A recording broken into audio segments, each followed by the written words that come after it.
Olá, que a graça e a paz de Deus e de Cristo nos alcance nesse dia.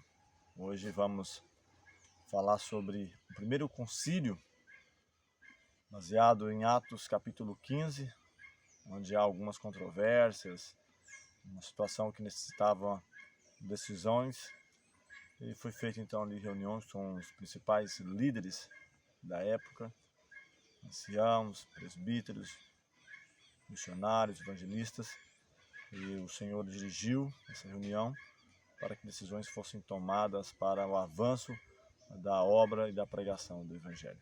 Vamos falar com o Senhor, pedindo a iluminação do Espírito Santo para podermos entender a mensagem desse dia. Amorável Deus, bondoso Pai, te damos graças pelo teu cuidado, a tua proteção, pelas inúmeras vitórias alcançadas e a oportunidade nesse dia podermos meditar em tua palavra. Nos conceda a iluminação do teu Santo Espírito. Nós rogamos essas bênçãos e agradecemos em nome de Jesus. Amém. A mensagem havia expandido, como nós mencionamos, a partir de Jerusalém, 3 anos ali, do ano 31 ao ano 34, depois Judéia, Samaria, Antioquia, e cada vez mais crescendo. Chegou vários relatórios à igreja que estava em Jerusalém. Em alguns momentos enviaram líderes para fazer essa verificação, acompanhar de perto, e chegou um ponto em que era preciso tomar uma decisão unânime, não que as outras não fossem, mas de maneira mais formal. E em Atos 15, falando sobre o ponto principal, gira em torno da controvérsia sobre a circuncisão dos gentios, mas havia ainda outros pontos a serem debatidos. O que é a circuncisão? Somente voltar um pouco no passado, quando Deus chama Abraão, com idade de 75 anos, para sair de Ur dos Caldeus e peregrinar na terra da promessa, a terra de Canaã, a qual posteriormente seria dado aos seus descendentes, do qual nasceria o Redentor, o Messias, de onde surge o povo de Israel. Com idade aproximadamente de quase 100 anos, é instituído o pacto da circuncisão, a aliança para todos aqueles que aceitassem a fé, começando com Abraão, com Ismael, seu filho, e depois todos os seus descendentes, a linhagem de Israel, era feito esse rito. Trazendo para os nossos dias, fazendo uma aplicação, inclusive há uma base bíblica para isso, onde na carta aos Romanos, em outras mais também o apóstolo Paulo ele fala sobre isso, circuncidados pelo batismo.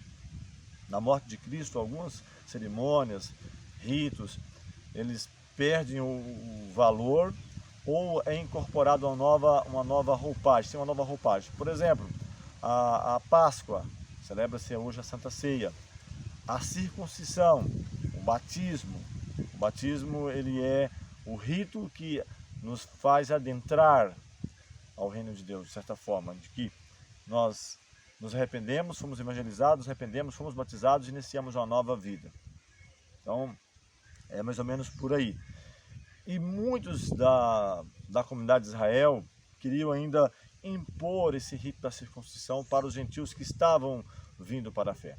A igreja deixara de ser uma igreja simplesmente local, uma facção, quem sabe, de alguns líderes ali judaicos, para uma igreja internacional, que crescia, expandia de maneira grandiosa.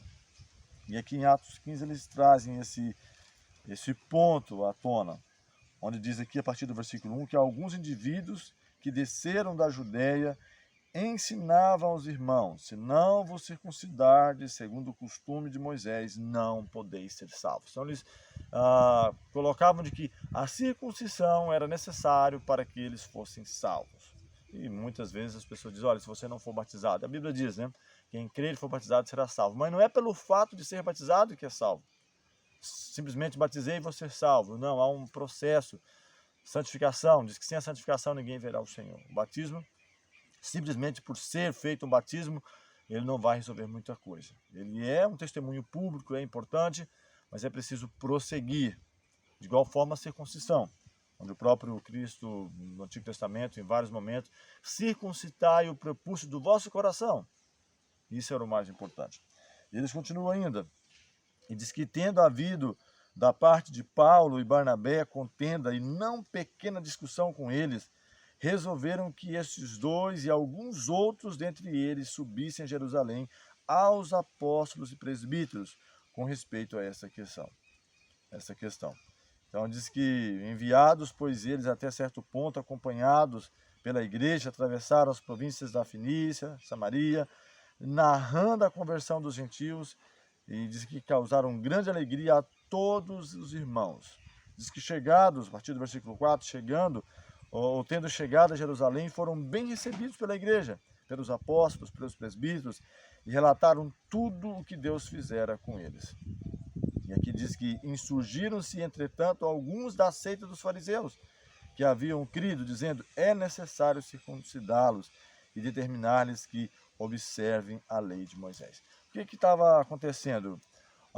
Muitos dessa seita eles estavam acusando Paulo e Barnabé, seus companheiros, principalmente Paulo, de que ele era uma pessoa assim, meio frouxo nas suas decisões, que estava facilitando a entrada para os gentios, não pedindo que eles circuncidassem. E Paulo procurava, justamente com os outros, mostrando pela palavra de Deus que não era mais necessário.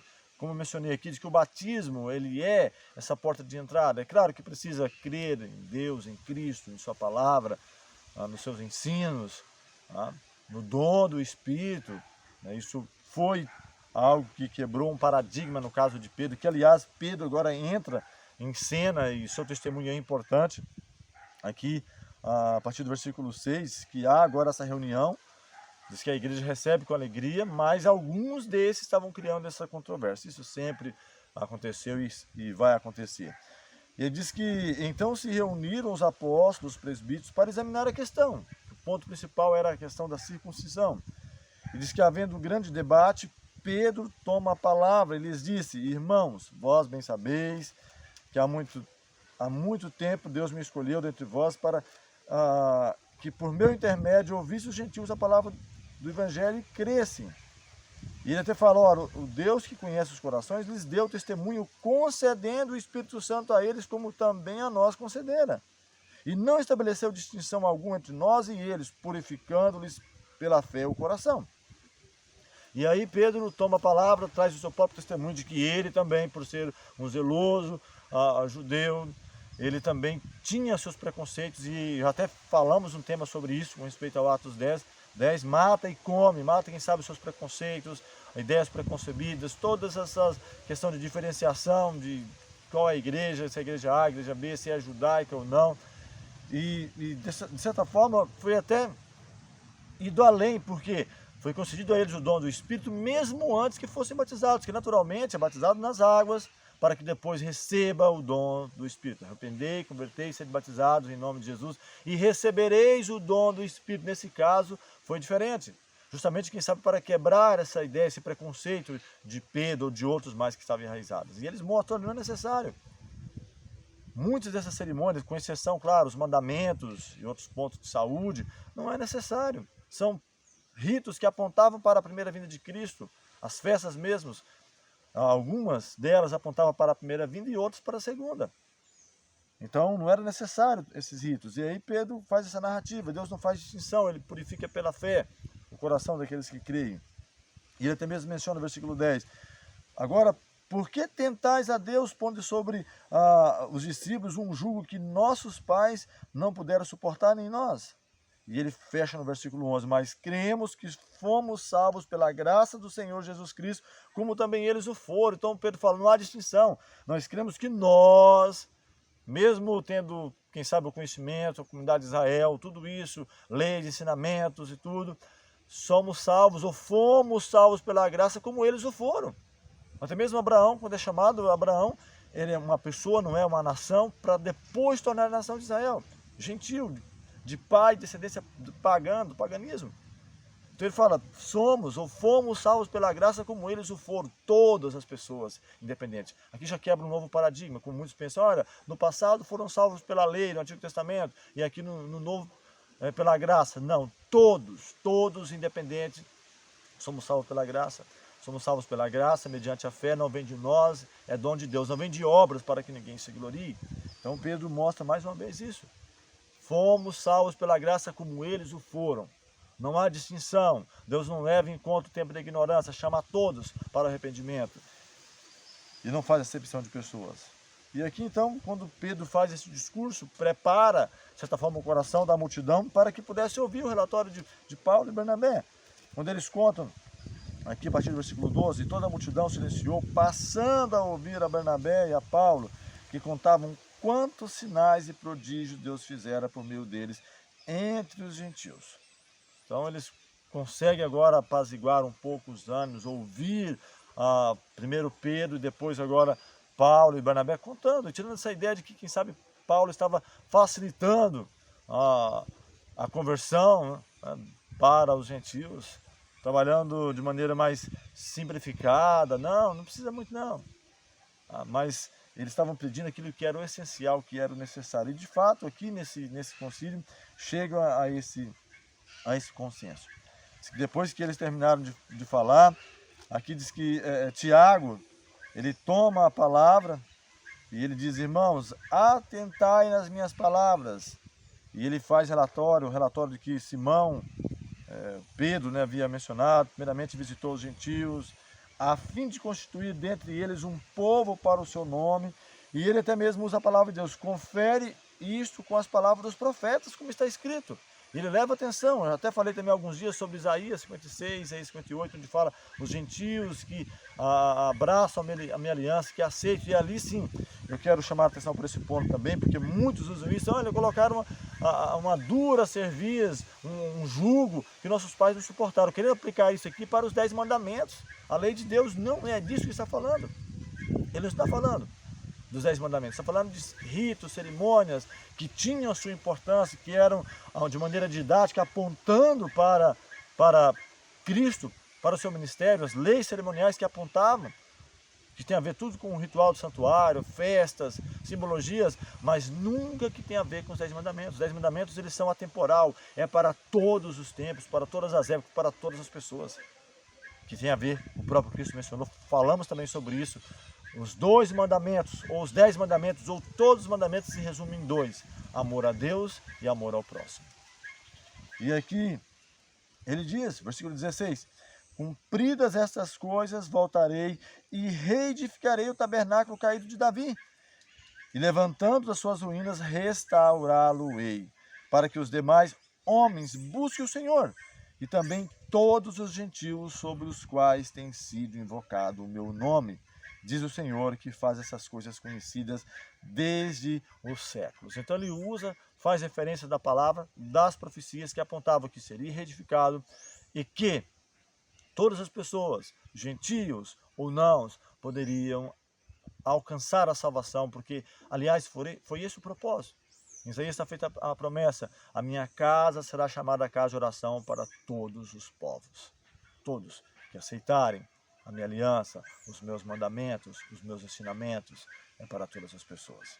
E ele aqui então estabelece algo importante: pelo que julgo eu, dando o seu parecer, Tiago, não devemos perturbar aqueles que dentre os gentios se convertem a Deus, mas escrever-lhes que se abstenham das contaminações dos ídolos, bem como das relações sexuais ilícitas, da carne de animais sufocados e do sangue, porque Moisés tem em cada cidade, desde tempos antigos, os que o pregam nas sinagogas, onde é lido todos os sábados.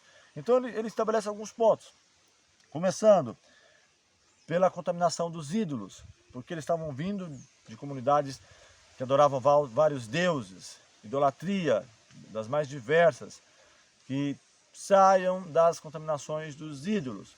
Vamos falar mais sobre isso quando estivermos trabalhando as cartas, principalmente a carta aos Coríntios, onde Paulo fala sobre isso. Sabemos que o ídolo nada é. Ele faz algumas aplicações sobre isso, que há um só Deus, um só Senhor. Então ele menciona que se afastem das contaminações dos ídolos, que adorem o único Deus, seu Filho. Ele fala mais das relações sexuais ilícitas. Quais relações sexuais ilícitas? Ele poderia descrever várias. Quem sabe relações pré ou extramarital. Ele fala sobre isso, coisas que para eles não tinha nenhum problema. Tá? Ele vai descrevendo. Não vou entrar em detalhes em todas as questões que envolvem imoralidade, que eles estavam vindo, voltando, quem sabe, ao passado, lá no princípio, como Deus criou. Relação heterossexual, monogâmico, com um homem e uma esposa. Aqui, o próprio Israel havia também se desviado dessa questão de poligamia, de várias esposas, sendo que o próprio Cristo remete ao passado, mostrando que não foi assim. Olha o princípio como Deus o fez, quando Deus cria Adão, e então traz uma esposa para ele, faz de sua carne uma esposa, dizendo serão ambos uma só carne. Então, das relações sexuais ilícitas, da carne de animais sufocados, porque eles usavam muito isso, sufocar o animal, quem sabe estrangular, não tirava o sangue, e quando tirava, muitas vezes também usava ali para alimentação. E foi dado orientações bem claras nas leis dietéticas de que o sangue, não só o sangue, a gordura dos animais não deveria servir de alimentação. Tá? E é claro, isso eu estou falando dos animais que ainda eram separados limpos. Tá? Porque se nós voltarmos ao passado, veremos que na criação Deus não deu a eles o direito de comer nenhum tipo de carne, mas sim frutas, verduras, legumes, sementes, são essas as alimentações. E depois, claro, foi permitido a partir do dilúvio, mas devemos estar pensando em voltar às origens, até porque se almejamos um novo céu e nova terra, lá não nos alimentaremos de carne, não se tirará a vida de ninguém, não haverá morte, nem pranto, nem dor. Então é importante voltarmos às origens. E ele então escreve esses pontos das relações sexuais ilícitas, dos animais sufocados, do sangue, e claro, já ficou bem patente com respeito à circuncisão, de que não deveria ser imposta para eles, mas sim o nascer de novo, o batismo, tivemos um tema sobre isso, o nascer novamente, o nascer da água e do Espírito, a transformação, arrepender e converter e ser batizados, e isso é o importante, o novo caminho. E eu quero só destacar para fechar aqui, porque há algumas ideias de que Pedro, a ele foi dado, quem sabe, a chave, a ele foi dado ser o primeiro líder, e aqui nesse concílio já vemos que não é assim. Apesar de que ele tem uma falha, ele tem uma participação importante, mas quem preside esse primeiro concílio foi Tiago, não foi ele. E não há nenhum problema em relação a isso. E outro ponto também que, quando Paulo escreve a carta aos Gálatas, ele fala bem claramente, e inclusive repreende Pedro em público, de que ele estava sentado ali com os irmãos, sentado junto com os gentios, participando junto da alimentação, de alguma cerimônia, e quando chega alguns da comunidade de Israel que tinha esse preconceito com respeito à circuncisão, Pedro começa a se afastar, e Paulo chama a atenção, mostrando de que Pedro não é infalível, de que nenhum homem é infalível. E escrito, ele mesmo fala sobre isso, quando Cornélio tenta prostrar diante dele, olha, levanta, eu sou homem igual a você. João, quando prostra diante do anjo, do próprio anjo, o anjo fala assim, olha, não faças isso, sou conservo teu e dos teus irmãos, adora a Deus. Quando Tiago escreve também a sua carta, ele fala que Elias era um homem sujeito aos mesmos problemas que nós, mesmos pecados. Todos nós somos falíveis, todo homem. E justamente Deus permite esses deslizes de grandes homens, patriarcas, profetas, apóstolos, para mostrar de que nós não devemos colocar nossa confiança no homem, mas em Deus, em Cristo, que é poderoso para nos fazer vencer a cada dia as nossas debilidades, nossas fraquezas, nossos preconceitos, e a cada dia alcançar aquilo que é da vontade do Senhor. Nosso próximo tema, vamos falar sobre Passa a Macedônia, onde mais do que simplesmente pregar ali na Judéia, Samaria, Antioquia, onde abre-se uma porta mais ampla para o povo de Deus, para os apóstolos, na expansão do Evangelho, na pregação do Evangelho. Vamos orar mais uma vez. Eterno Deus, amorável Pai, graças te rendemos pelo cuidado, a proteção, pelo estudo da tua palavra e a oportunidade de aprender um pouco mais. Dá-nos a tua paz, tua graça, a iluminação do teu Santo Espírito, poder para cada dia vencer. Essas bênçãos te pedimos e agradecemos em nome de Jesus. Amém.